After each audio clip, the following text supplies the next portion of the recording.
Bueno, esta es una charla para la Facultad de Medicina de la Cátedra de Procuración y Trasplante Renal. El tema de hoy es trasplante renal. Yo soy el doctor Fabio Rubén Acosta, soy médico nefrólogo y soy el jefe del equipo de trasplante renal del Hospital Centenario. Para comenzar, antes de hablar de trasplante renal, por supuesto tenemos que hacer referencia a cuáles son las enfermedades renales que llevan a un paciente a tener falla renal crónica. Y en cuanto a la definición, ¿qué podemos decir con respecto a la insuficiencia renal crónica? Bueno, es una enfermedad crónica ¿eh? que lleva a una disminución irreversible de la función de los riñones por un plazo mayor a 3 meses, por eso se cataloga como crónico. Este deterioro o afectación de la función lleva o conduce a una retención de sustancias tóxicas en el organismo que se denomina síndrome urémico. Esto es irreversible, por lo cual esta patología o esta entidad tiene que tener más de 3 meses de duración. Con respecto a los factores de riesgo que predisponen a la enfermedad renal crónica, hay varios publicados ya en diversos libros y papers. Los más importantes a nivel mundial y en Argentina, por supuesto, es la diabetes. La diabetes es una pandemia a nivel mundial que lleva a la insuficiencia renal crónica y a enfermedades cardiovasculares. También tenemos la microalbuminuria, que puede estar relacionada a la hipertensión arterial per se, enfermedades autoinmunes como puede ser lupus o otro tipo de enfermedades, infecciones sistémicas, perdón, infección urinaria, afectación del tracto urinario, es decir, obstrucción por cálculos, por tumores, etcétera. Enfermedad familiar, hay muchos pacientes que tienen enfermedad familiar de insuficiencia renal también conlleva un riesgo, un factor de riesgo importante. Bueno, y después tenemos, por supuesto, bajo peso al nacer y tóxicos como las drogas, los AINES más frecuentes. Y yendo a los factores sociodemográficos, tenemos edad avanzada y bajo nivel socioeconómico. En cuanto a los grados o estadios de esta enfermedad, esto está ya escrito y publicado hace mucho tiempo. El paciente ingresa a diálisis cuando ya tiene un estadio 5, es decir, tiene una falla renal severa, con un filtrado menor a 15 para diabéticos y menor a 10 para pacientes no diabéticos, debe ingresar a diálisis. ¿Y cuáles son las opciones terapéuticas de estos pacientes? Descriptas hay tres y que pueden interrelacionarse.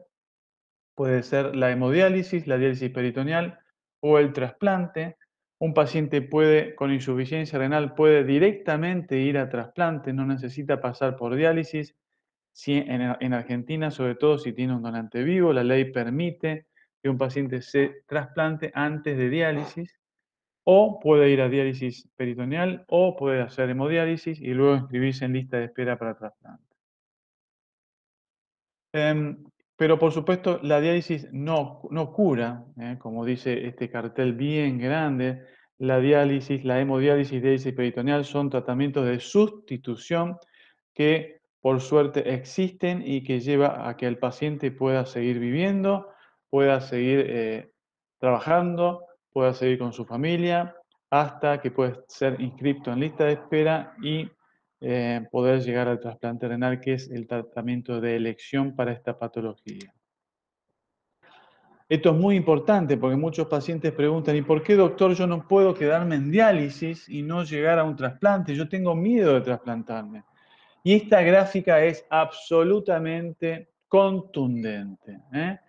Pacientes que no se trasplanten conlleva a un riesgo o una mortalidad cardiovascular muchísimo más grande a diferentes grupos etarios que aquellos que se trasplantan. Fíjense, en rojo tenemos pacientes en diálisis a diferentes grupos etarios con mucha mayor mortalidad que pacientes sanos con función renal normal. Entonces, el solo hecho de tener insuficiencia renal y estar en diálisis conlleva una mayor mortalidad cardiovascular. Y estas gráficas también nos hablan de la mayor mortalidad de pacientes, fíjense, sobre 56.587 pacientes trasplantados. ¿Qué pasa con el factor de riesgo que es la hemodiálisis o la diálisis y que es modificable? Es decir, si el paciente se trasplanta antes de llegar a diálisis, que esta primera curva, que es el trasplante renal preventivo, va a tener menor riesgo de morirse que si el paciente no se trasplanta o se trasplanta preventivamente. Esto es muy importante. Entonces, como dice esta otra gráfica, a mayor tiempo de diálisis, menor sobrevida del paciente. Paciente trasplantado, es decir, paciente que se trasplanta y que una de las variables y que aumenta la posibilidad en lista de espera de llegar a un trasplante es la variable tiempo en hemodiálisis. A mayor tiempo en hemodiálisis, mayor es el riesgo de que el paciente tenga complicaciones o que se muera o que sobreviva menos que aquellos pacientes que no estuvieron en hemodiálisis. Y con respecto a la expectativa de vida, fíjense, a diferentes también grupos etarios, población general en rojo, población en diálisis amarillo y población trasplantada en verde, los pacientes trasplantados tienen mucha mejor sobrevida que aquellos pacientes que permanecen en diálisis. Y yendo específicamente ya a nuestro métier o nuestro tema de hoy, el trasplante es el tratamiento de elección para la insuficiencia renal crónica, como dijimos anteriormente, es un método terapéutico eficaz y ampliamente comprobado hoy en día y a nivel mundial. La mayoría de los hospitales de alta complejidad a lo largo del mundo ya realizan esta terapéutica que posibilita que el paciente pueda salir de diálisis. Mejora la calidad de vida del paciente y mejora la mortalidad, como dijimos antes, del paciente trasplantado versus aquellos que permanecen en diálisis. Sin embargo, como dice aquí abajo, no todos los pacientes pueden ser trasplantados o requieren alguna cirugía o medida de intervención para poder ser incluido en lista de espera. Para empezar, debemos decir que para poder trasplantar a un ser humano, el órgano a trasplantar tiene que ser de la misma especie, es decir, tiene que ser dentro de especies humanas, tiene que haber compatibilidad de grupo sanguíneo y por último tiene que haber compatibilidad de tejidos, que es la histocompatibilidad que nosotros tenemos que testear en estos pacientes y que nos diferencia a todos los seres humanos. Cromosómicamente somos todos diferentes, por lo cual tenemos que estudiar la compatibilidad de tejido, que es el sistema HLA. Ver cromosómicamente qué antígenos tenemos diferentes uno del otro.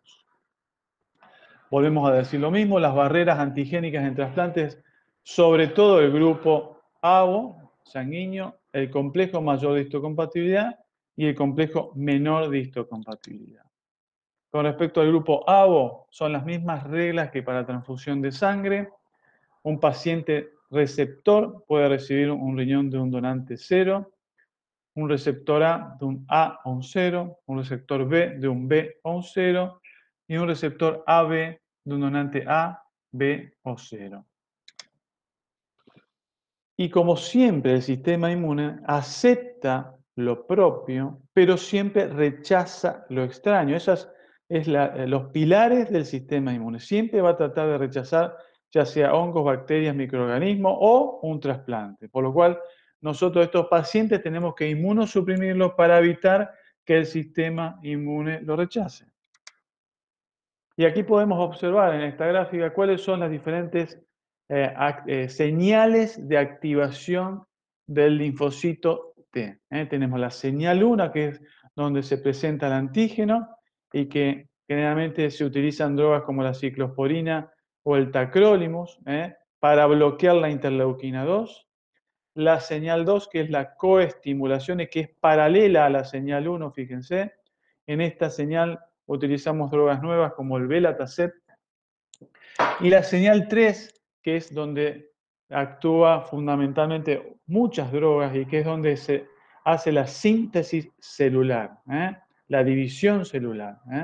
Y aquí podemos observar que hay diferentes drogas La primera de todas, la acetoprina, luego los micofenolatos, mofetil y sódico, y por último, sirolimus o everolimus. Los antígenos HLA generan una respuesta inmune, es decir, estos antígenos que provienen del donante generan en el receptor una respuesta inmune. ¿Y cómo es esta respuesta inmune? Puede ser una respuesta inmune celular a través de linfocitos T o humoral a través de anticuerpos. ¿Y qué es el anticuerpo? El anticuerpo es una molécula capaz de desencadenar una respuesta inmunológica de defensa del organismo contra antígenos, como pueden ser los antígenos de un riñón implantado en el receptor.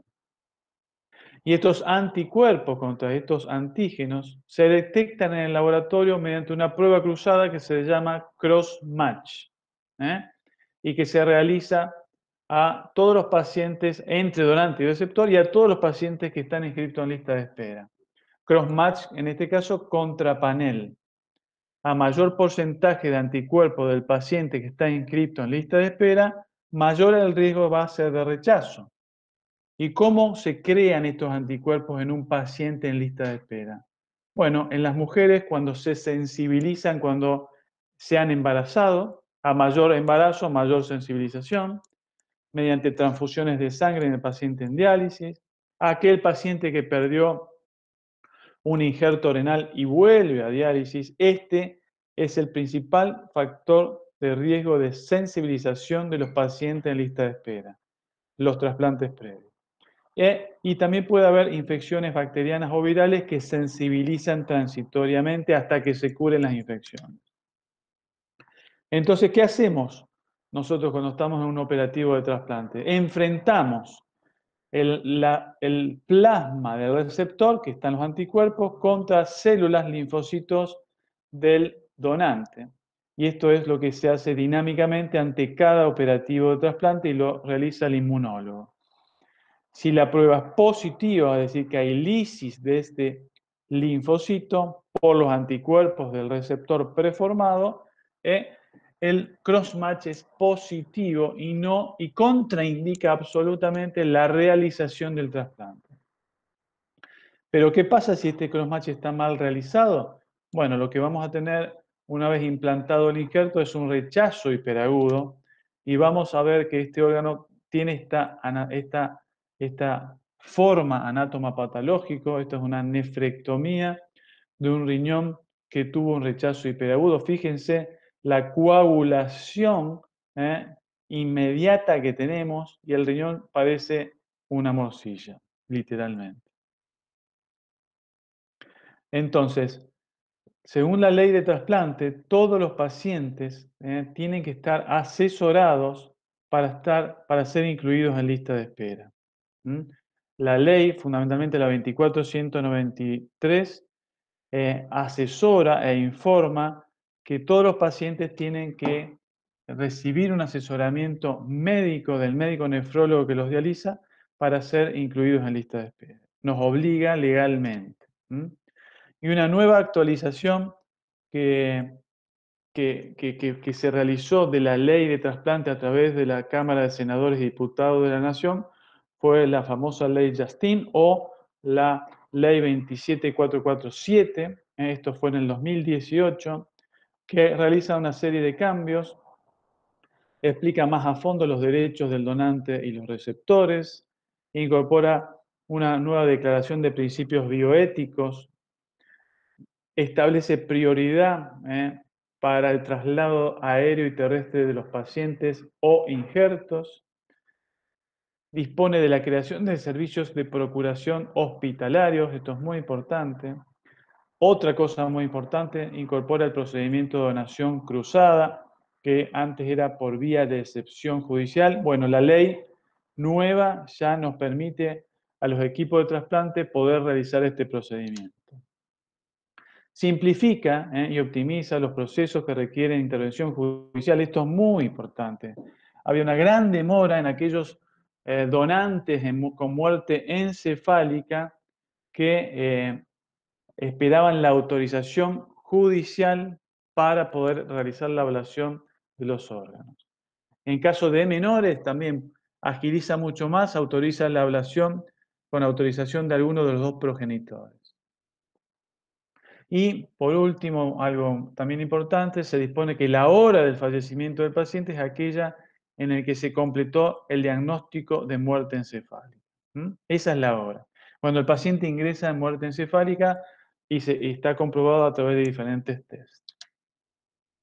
Entonces, para incluir un paciente en lista de espera, ¿qué es lo que debemos hacer? Informar al paciente de los riesgos, de la mortalidad, de la morbilidad, de qué enfermedad de base tiene, si esta enfermedad puede recidir en el paciente luego de trasplantado, cuáles son las posibilidades de rechazo, cómo se trata el rechazo. Hay que informar de absolutamente todo a los pacientes, de cómo se va a tener que cuidar después de trasplantado, de cuáles son los efectos secundarios de las drogas. Son todos factores muy importantes a tener en cuenta. ¿Y qué órganos puede recibir el paciente? También puede ser un órgano de un paciente joven, de mediana edad, de edad avanzada, o de donantes con criterio expandido, es decir, que tenga ya ese donante algunas pequeñas preexistencias como hipertensión, como alteración mínima de la función renal. Con respecto a los estudios pretrasplante, no es esta la charla que yo les voy a dar, pero sí es importante remarcar para qué se realizan los estudios pretrasplantes, justamente para detectar infecciones activas, para detectar neoplasia en estos pacientes, ver la situación socioambiental del paciente, es muy importante y sobre todo en nuestra actualidad y con la deficiencia del nivel socioeconómico de la población entera de Argentina, es muy importante ver cómo está constituida la familia y cómo es la habitación o la casa de los pacientes donde viven. Ver si tiene alteración de la vía urinaria, ver si tiene alteraciones cardíacas previas o respiratorias, antecedentes quirúrgicos, digestivos, vasculares o neurológicos.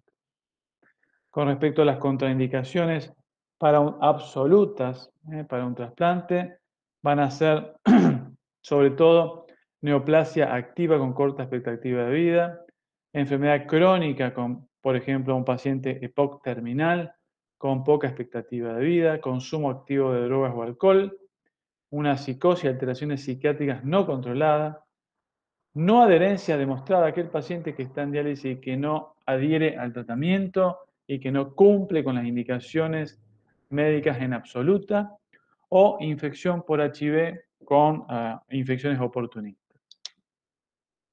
Nosotros, a través del INCUCAI, hay un portal en el cual tenemos que inscribir a todos los pacientes en diálisis y luego los centros de diálisis realizan la indicación de evaluación pretrasplante de sus pacientes que consideran que están en condiciones de ser evaluados por el centro de trasplante. Entonces nosotros entramos a esta dirección de web, vamos al Sintra, en el Sintra vamos a la pestaña lista de espera de órganos y tejidos, ponemos nuestras contraseñas y, por ejemplo, esto ya es viejo, pero podemos ver que en nuestro portal del servicio de trasplante del Hospital Centenario, que yo soy el director, podemos ver, ya sea aquí en procesos abiertos de donación, qué pacientes están en muerte encefálica a través de toda Argentina. Y en esta primera pestaña, pacientes que ya están inscritos y pacientes en procesos de inscripción. Esta es un ejemplo de todos los pacientes que están con muerte encefálica, por ejemplo, en rosa, que tuvieron un paro cardiorrespiratorio irreversible, que no llegaron a la donación, y en rosa más oscuro, aquellos que ya donaron y fueron donantes múltiples, y en verde, que donaron riñones y no todos los órganos, o pueden ser córneas. Con respecto a los tipos de donantes, tenemos el donante directo, que puede ser un familiar directo, que es un trasplante con donante vivo relacionado. El de un amigo o cónyuge, que es donante vivo no relacionado y que tiene que estar autorizado judicialmente en forma previa. El más común, que es de la persona fallecida, donante cadavérico, y otro donante no compatible, que es la donación cruzada. Con respecto a la donación cruzada, esto es algo nuevo, pero fundamentalmente se da en el primer ítem, que es cuando hay incompatibilidad de grupo sanguíneo donante-receptor, que es muy frecuente de ver, o cuando hay cross-match positivo entre el donante y el receptor. Estas son dos cosas que nos van a facilitar a nosotros poder realizar mayor número de trasplantes mediante la donación cruzada, aunque también van a necesitar de mayor experiencia de los centros de trasplantes que hayan realizado mayor número de trasplantes con donante vivo para ser autorizados por el INCUCAI para realizar este tipo de procedimientos. ¿Qué ventaja tiene un trasplante con donante vivo? Bueno, fundamentalmente la previsibilidad, como se dice, saber estudiar previamente a un miembro de la familia que va a donar, poner fecha, saber que tiene buena compatibilidad y que se puede realizar el acto quirúrgico en un tiempo previsible mediante una fecha estipulada. Y el donante cadavérico no. Sabemos que nosotros estamos operativos las 24 horas, los 365 días del año, por lo cual ante un operativo de trasplante inmediatamente debemos llamar a nuestro paciente en lista de espera, ver en qué condición clínica está y ver si llega al trasplante renal cuando sepamos si el cross-match es negativo. El operativo de trasplante es fundamentalmente el paciente en terapia intensiva. Tenemos los servicios de INCUCAI o CUDAI en nuestra provincia, tienen que llegar al diagnóstico de muerte encefálica y luego se procede a la distribución de órganos si está el ok de la familia y de la ley. La distribución fundamentalmente de órganos se basa en la compatibilidad biológica entre el donante y el receptor. Como dije, la antigüedad en lista de espera, cuánto tiempo en diálisis, grado de urgencia y también la otra variable que no está aquí es la sensibilización. Es decir, si el paciente tiene mayor grado de sensibilización con anticuerpos contra HLA, también da mayor puntaje para que el paciente pueda llegar al trasplante. Los pasos son como están acá en esta gráfica. Una vez que nosotros tenemos seleccionado al receptor, lo citamos, esperamos el crossmatch, ya inmediatamente vemos la situación clínica del paciente, ver si realizó su hemodiálisis el mismo día o el día anterior, por lo cual muchas veces hay que dializar al paciente en el momento antes del trasplante, sin heparina, suspender dejarlo en ayuna inmediatamente, realizar estudios como radiografía, ecografía y por supuesto análisis de sangre, orina, y ver en qué estado está el paciente y si no está con alguna infección intercurrente. Por lo cual, si está con una infección intercurrente de jerarquía, damos de baja a ese paciente. ¿Cuáles son las drogas que utilizamos? Fundamentalmente las drogas que utilizamos para trasplantes son los corticoides, para evitar el rechazo, obviamente, e inmunomodular el sistema inmune, los corticoides, azatoprina, ciclosporina, tacrolimus, anticuerpos polimonoclonales para bloquear el linfocito y micofenolato mofetil. Algunos actúan sobre la señal 1 y algunos actúan sobre la señal 3 o directamente deplesionando los linfocitos. ¿Cuáles son los objetivos de la inmunosupresión? Fundamentalmente controlar el rechazo agudo, minimizar el rechazo crónico, mejorar la sobrevida del paciente y del injerto, minimizando las complicaciones de la inmunosupresión. Y el mayor objetivo de la inmunosupresión en trasplante es alcanzar la tolerancia sin inducir complicaciones por la inmunosupresión global o por alguna droga específica. La tolerancia muchas veces se logra por el mismo hecho a través del tiempo, que los pacientes cada vez requieren menos inmunosupresión y por suerte no van formando anticuerpos. Como dije, entonces tenemos drogas de inducción, que fundamentalmente son los anticuerpos monopoliclonales, y las drogas de mantenimiento que el paciente va a quedar con estas drogas en forma crónica a través de la vida del injerto, que ya las describí anteriormente. Con respecto a un donante vivo, una vez que se ablaciona el injerto del donante, hay dos quirófanos en paralelo. En un quirófano va a estar el donante y en otro quirófano va a estar el paciente receptor a la espera de ese órgano. Una vez que se ablaciona el riñón, pasa a la mesa de banco, como se denomina, cirugía de banco, y se procede a la reperfusión del órgano para tratar con una solución específica, protectora celular, para sacar toda la sangre de ese injerto renal. Y ustedes pueden observar en esta imagen cómo ese injerto ha quedado ya libre de sangre y puede ya pasar a la mesa de operaciones para implantarlo. Y aquí es donde se realiza la cirugía específicamente. Primero vamos a unir la vena, luego vamos a unir la arteria a la vena y a la arteria ilíaca externa, y posteriormente se va a unir el uréter a la vejiga por una técnica antirreflujo. Generalmente se deja un tutor interno, es decir, lo que nosotros denominamos un catéter doble J dentro de la vía urinaria, para evitar complicaciones quirúrgicas, urológicas en el post-trasplante, como pueden ser fundamentalmente las fístulas urinarias. Por dehiscencia, o se suelta el uréter de la vejiga. Esta es la reperfusión del órgano y cómo, fíjense, ese es el color de viabilidad de un órgano, el color rosado que tiene que tener el órgano cuando se reperfunde y tiene buena vitalidad. Ahora vamos a ver, esta es fundamentalmente la anastomosis arterial y venosa. Ahora lo vamos a ver en vivo en dos pequeños cortos videos que les voy a mostrar, tanto de la cirugía esquemáticamente y luego la reperfusión del órgano mediante un video en vivo.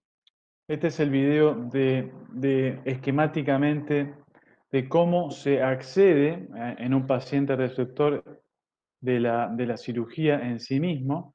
Generalmente los injertos renales izquierdos se van a implantar en fosa ilíaca derecha, injertos renales derecho en fosa ilíaca izquierda.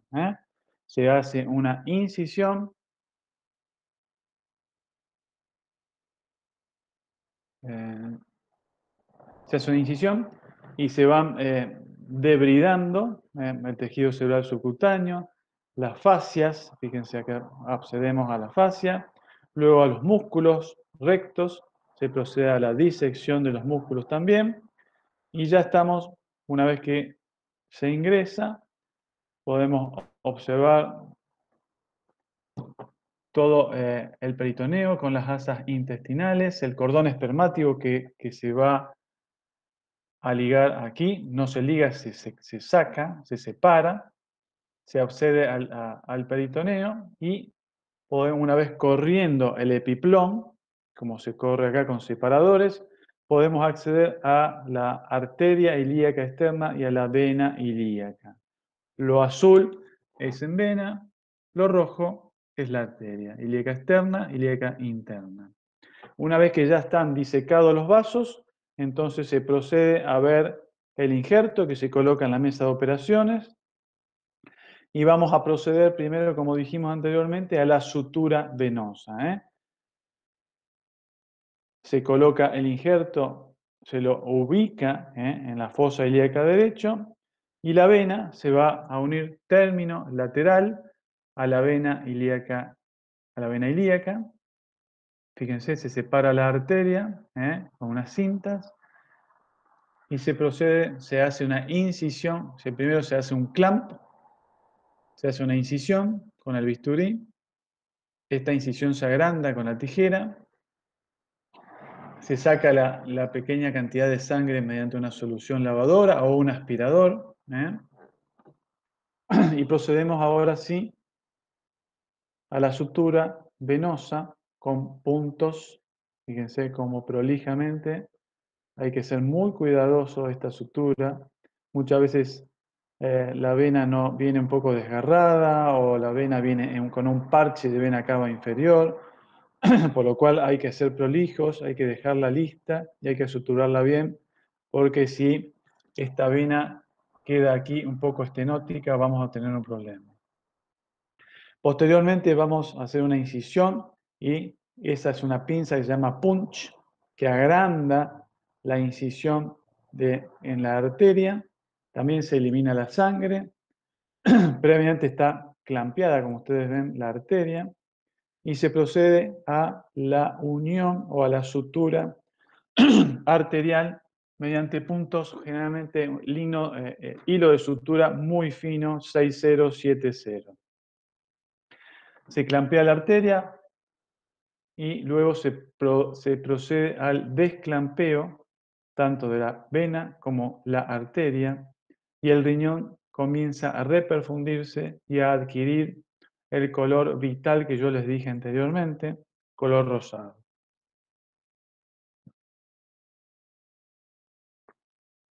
Para terminar la cirugía, lo que hacemos es, en amarillo vemos el uréter, procedemos a rellenar la vejiga con solución fisiológica o con una solución esterilizante a base de Pervinox y procedemos, se hace una pequeña incisión terminal a través del uréter. Ese uréter, acuérdense que yo les dije que va a tener un catéter interno, una guía, un tutor, que va a conectar la vejiga con la pelvis del riñón trasplantado. Y se va a producir, se hace lo que se denomina un túnel submucoso, es decir, se va a implantar el riñón en la submucosa y luego se va a cerrar el techo o la pared de la vejiga para evitar el reflujo. Esta es una técnica más frecuente de utilizar. Fíjense cómo se cierra el techo de la vejiga con puntos para evitar la dehiscencia del uréter y las filtraciones urinarias a través de la terminación del uréter en la vejiga. Luego volvemos a cerrar todo lo que hicimos anteriormente, todos los tejidos, todas las fascias, todo el peritoneo si se abrió, los músculos, el tejido cerebral subcutáneo y por último la piel. Generalmente acá no está en este gráfico, pero hay centros que dejan o que no dejan drenaje. Nosotros dejamos un drenaje para, si hay alguna pérdida sanguínea, pueda ser drenada inmediatamente. Y eso es todo con respecto a este video. Y ahora lo que vamos a ver es el otro video que yo les dije anteriormente, que es el momento en el cual se hace la reperfusión del órgano, justamente cuando se sutura la vena primero, se sutura la arteria luego, están clampeados, se desclampea y vamos a ver cómo en vivo, es un ejemplo, por supuesto, de cómo se reperfunde un órgano. A ver. Fíjense. Ahí van a soltar, ahí soltaron la arteria. Eso que late, que ustedes ven ahí, es la arteria. Arteria ilíaca externa con la arteria del riñón trasplantado. Y ahí sueltan el otro clamp y el riñón empieza a reperfundirse. Muchas veces, una vez que nosotros hacemos desligamos la arteria y la vena, lo que podemos observar en este sitio es un sangrado, un sangrado en napa o un sangrado en chicotazos, como decimos nosotros, justamente porque quedó una sutura no bien realizada en este extremo, o que el riñón, en la parte posterior está la vena, lo grueso que ven ustedes acá atrás es la vena, lo que ven por delante es la arteria. Acá el cirujano vio un pequeño sitio de sangrado que lo clampea con la pinza. Ahí la está clampeando y luego en ese sitio va a poner un hilo de sutura seguramente. Pero fíjense cómo el riñón ya adquirió un color rosado. Bueno, eso es todo. Volvemos a la charla.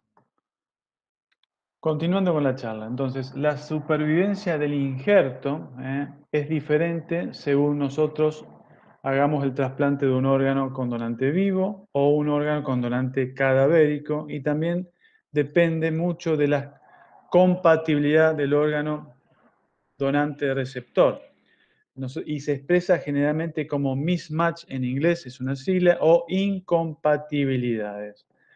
Un riñón implantado en un receptor con 100% de compatibilidad, fíjense, donante vivo emparentado, comparten los 6 antígenos, aproximadamente la sobrevida de este injerto va a ser unos 25 años. Excelente sobrevida, donante vivo con 100% de compatibilidad.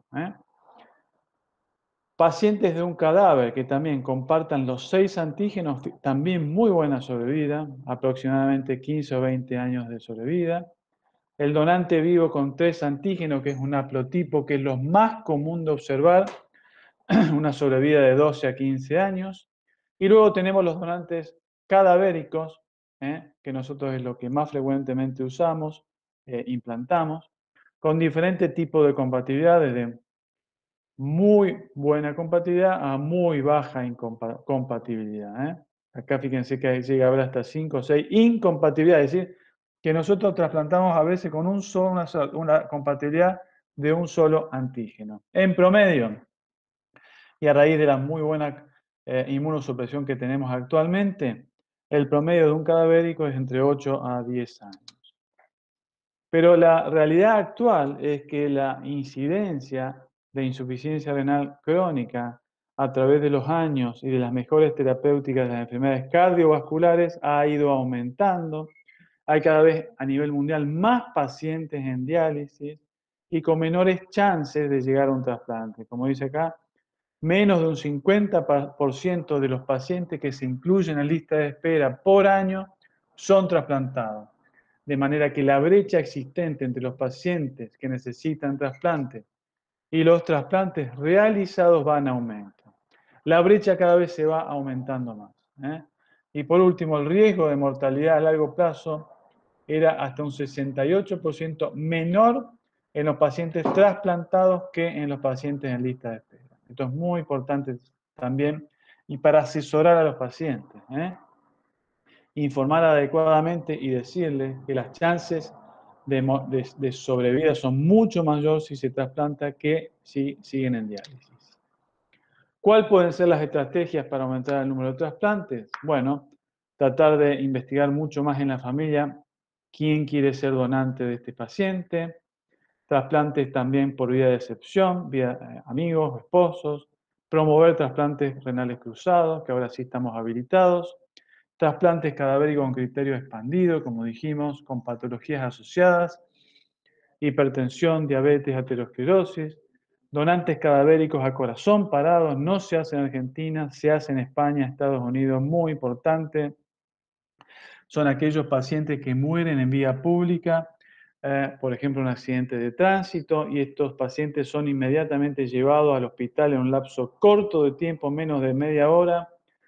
El cadáver es perfundido a través de unas cánulas, los órganos son perfundidos, e inmediatamente con el consentimiento familiar se puede ablacionar estos órganos y andan muy bien. Y por último, también habilitados por la ley a aumentar el número de trasplantes renales anticipados con algún miembro de la familia.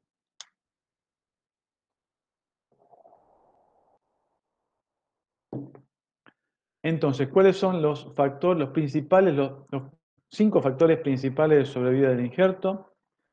La edad del donante y la calidad del tejido. A mayor edad del donante, menor va a ser la sobrevida de ese injerto.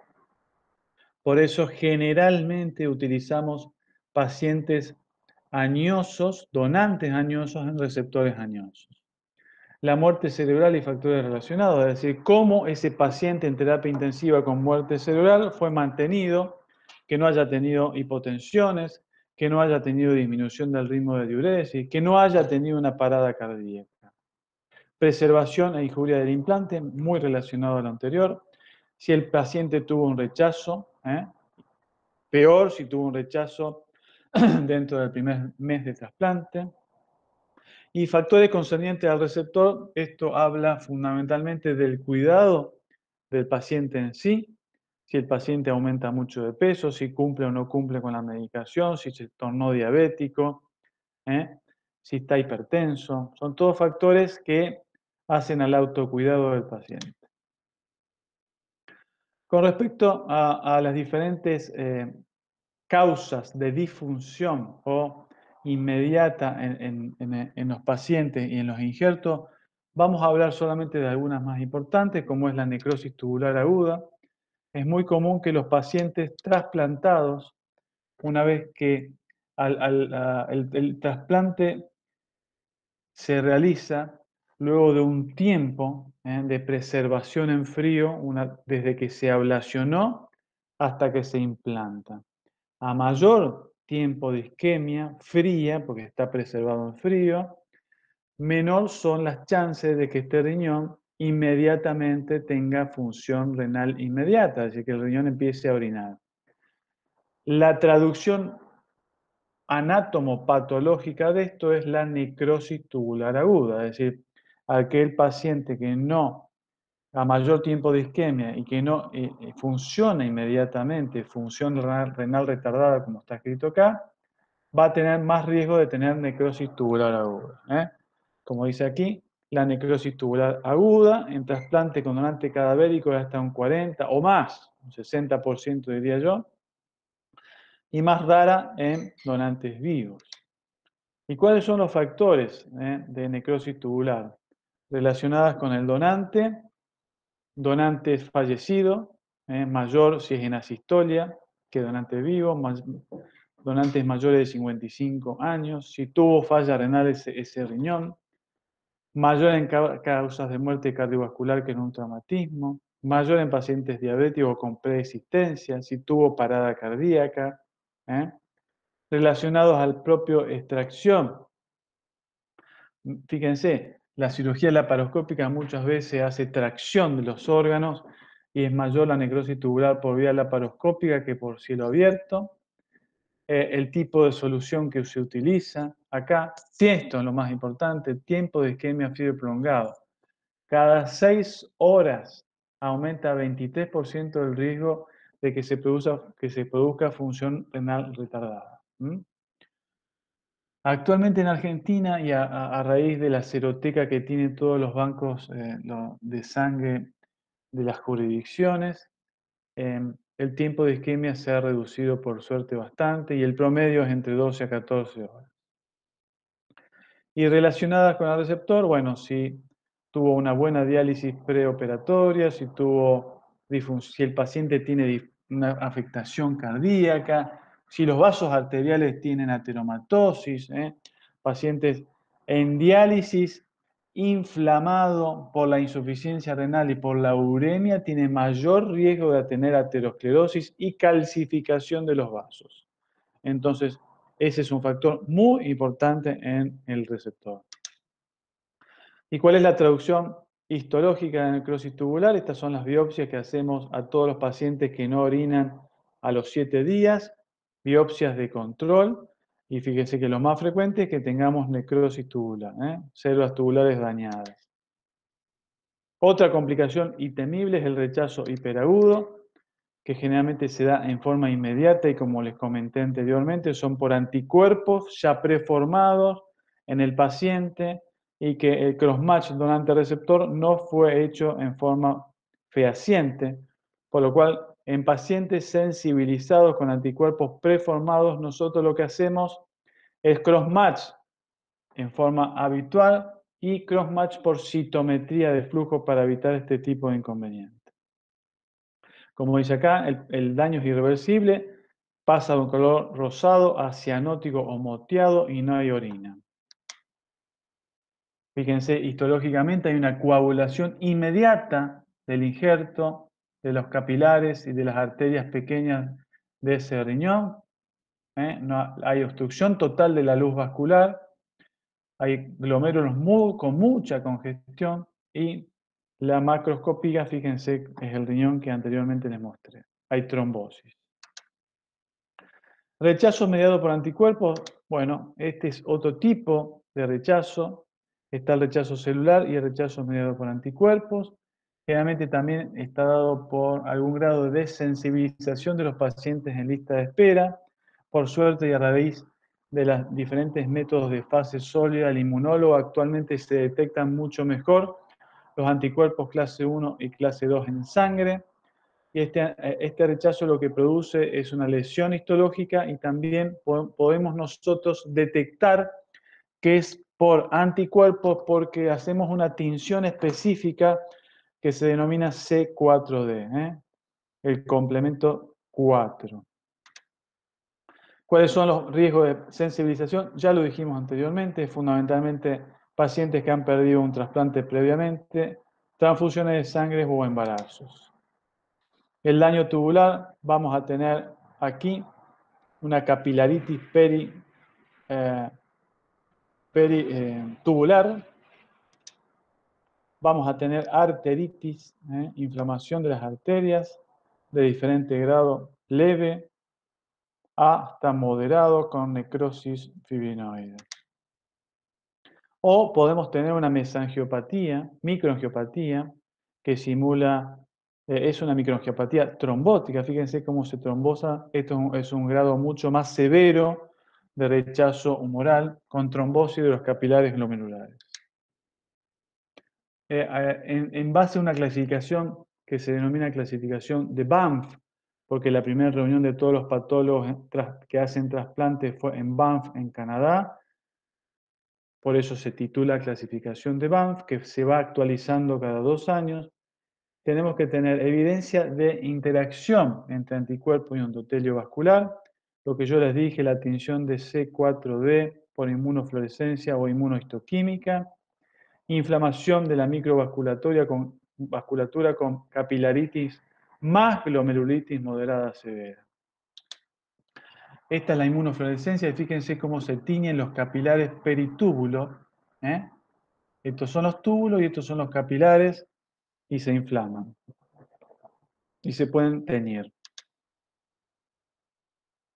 ¿Cómo se forman estos anticuerpos y cómo llegamos nosotros a un rechazo mediado por anticuerpos? Generalmente estos pacientes lo que tenemos es que en forma prematura o dentro de las primeras semanas de haber realizado el trasplante, podemos tener un rechazo agudo. Una vez que tenemos un rechazo agudo, luego, a raíz de este rechazo agudo, se van formando anticuerpos hasta que, y fíjense que todo lo que se ve es por debajo de la línea de flotación del iceberg, si se puede decir, porque todo esto es subclínico. Cuando realmente el rechazo humoral agudo se manifiesta con disfunción o aumento de la creatinina, ya pasó un tiempo considerable y lamentablemente la terapéutica ya es tardía. Nosotros podemos tratar un rechazo humoral, pero fíjense el tiempo que perdimos.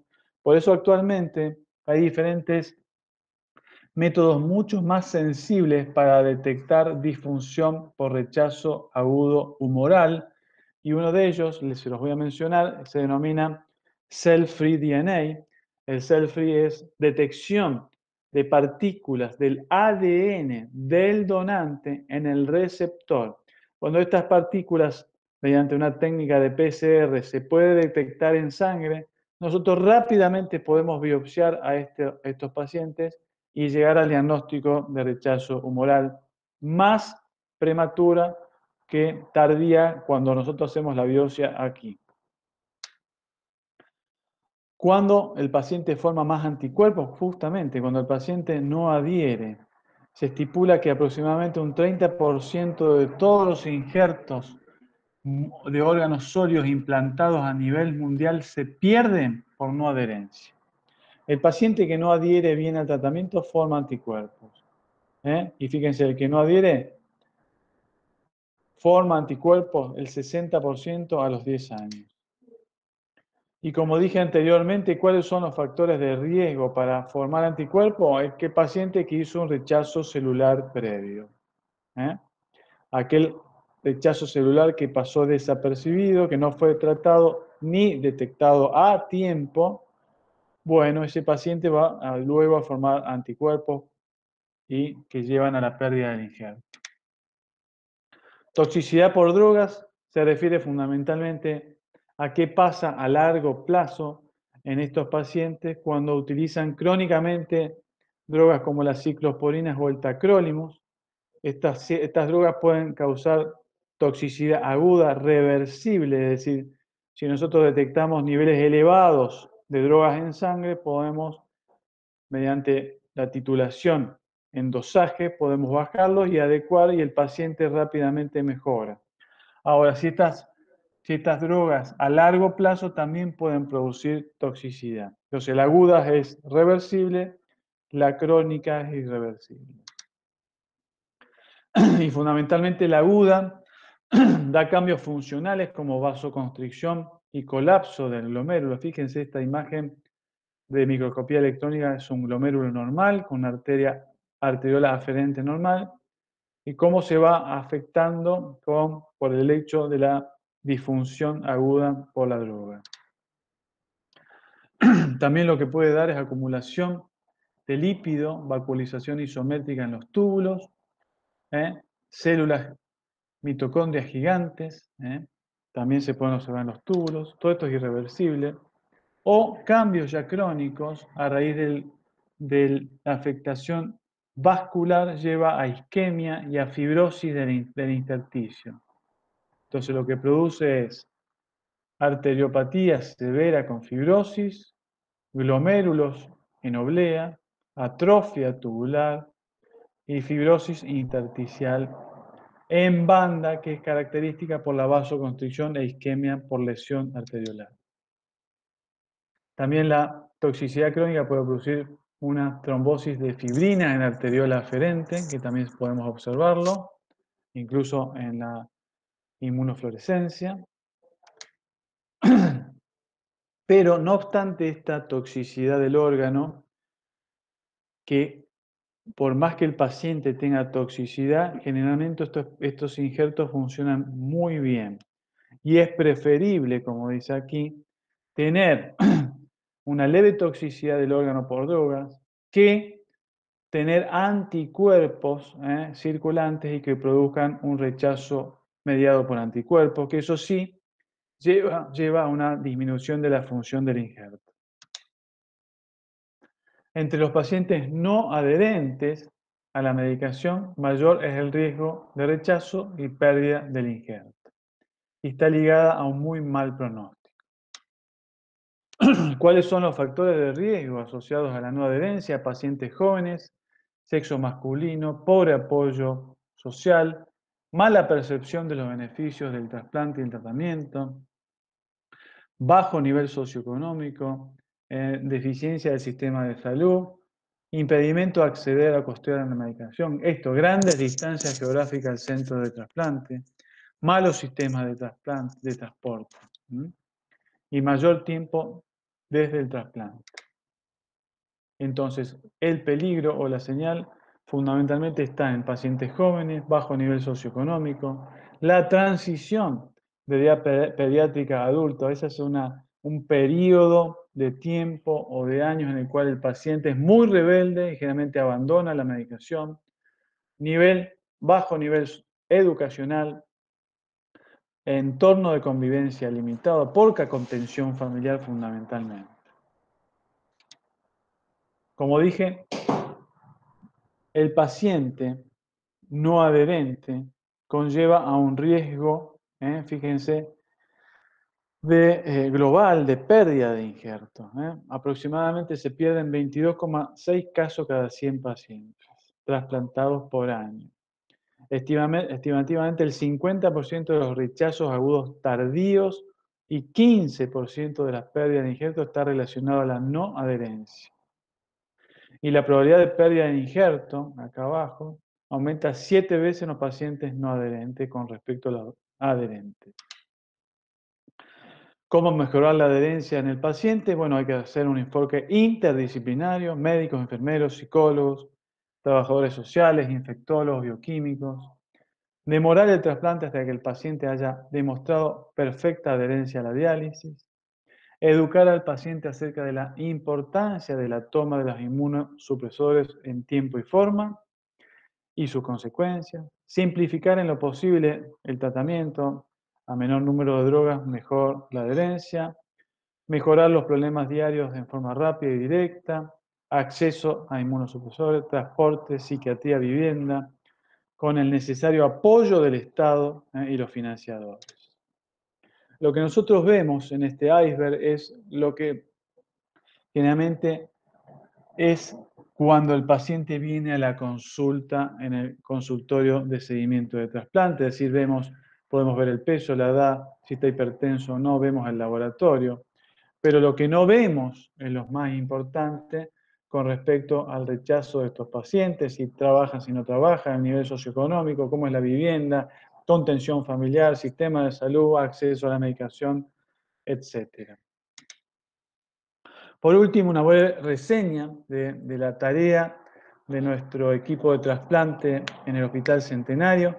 Nuestro equipo de trasplante renal es el primer servicio de trasplante habilitado a nivel de la provincia de Santa Fe. Llevamos realizado 275 trasplantes a la fecha, fíjense, está actualizado incluso hasta el año 2020. La cantidad de tejido, de órganos trasplantados se subdividen, aproximadamente un 80% fueron donantes cadavéricos y un 20% de donantes vivos, relacionados o no relacionados. Y dentro de los trasplantes con donante vivo, el 87% fue vivo relacionado y solo un 7% un 13% fue donante vivo no relacionado. En el 2014 se inicia el programa de trasplante renal anticipado. Y la vía de abordaje de los donantes vivos fueron casi todos por cirugía a cielo abierto y por vía extracción videolaparoscópica 13 pacientes. Por último, una breve reseña histórica. Entonces, el servicio fue habilitado en 1996. El 20 de agosto de 1997 se realizó el primer trasplante con donante cadavérico. El primer trasplante de donante vivo fue realizado también en el año 97, a fines de noviembre. El 22 de noviembre del año 2006 se realizó la primera ablación videolaparoscópica para hacer un trasplante con donante vivo. El primer trasplante con renal anticipado se realizó el 5 de marzo del 2014 con éxito. El trasplante número 200 se realizó el 1 de septiembre del 2016 y este año hicimos el primer trasplante en un paciente HIV positivo con éxito. Esta es la foto del equipo con el primer trasplante anticipado que realizamos en nuestra institución. Muchas gracias.